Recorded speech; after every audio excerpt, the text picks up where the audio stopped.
Certes, la prière éloigne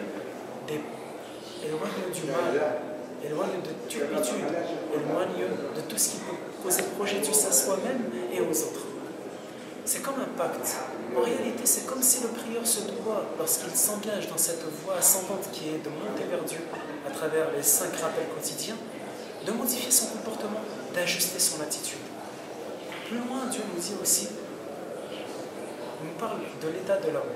Innal insana khuliqa halu'a idha massahu sharru jazua wa idha massahu khayru manua. Certes, l'homme est créé inconscient. Lorsqu'un mal le touche, il devient inquiet. Et lorsqu'un bien le touche, le voilà qui s'attarde, qui se précipite à conserver ce bien. Sauf une catégorie. Illa al-musallun. Alladhina fi salatihim, alladhina hum ala salatihim da'imun. Sauf ceux qui prient et ceux qui sont constants dans leur prière.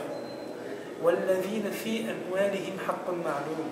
Et ceux qui, dans leur bien, dans ce que Dieu leur accorde, il y a une partie réservée. Pour qui?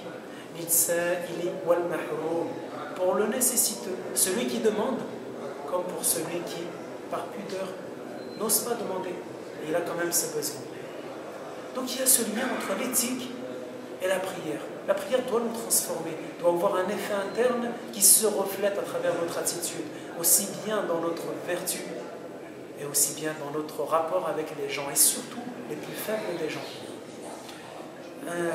Dieu nous dit dans un hadith, je n'accepte de prière que de la part de celui qui en fait une occasion de s'humilier devant ma majesté.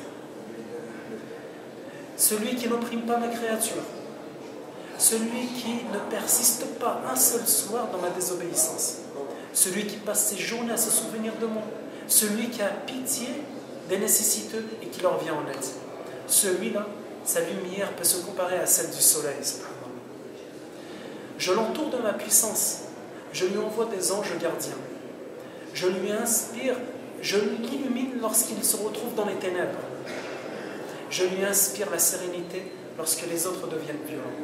Cet homme-là, cette créature, il est parmi toutes les créatures comme le Firdaus, c'est-à-dire le plus haut degré des paradis, dans le paradis.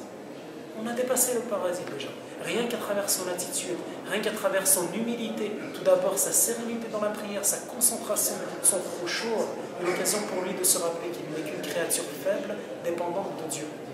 Mais aussi que d'autres peuvent dépendre de lui.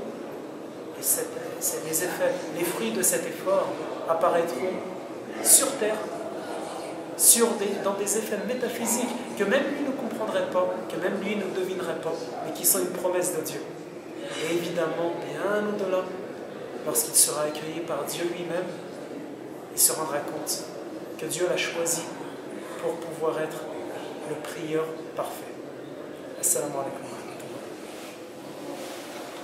rahmatullah.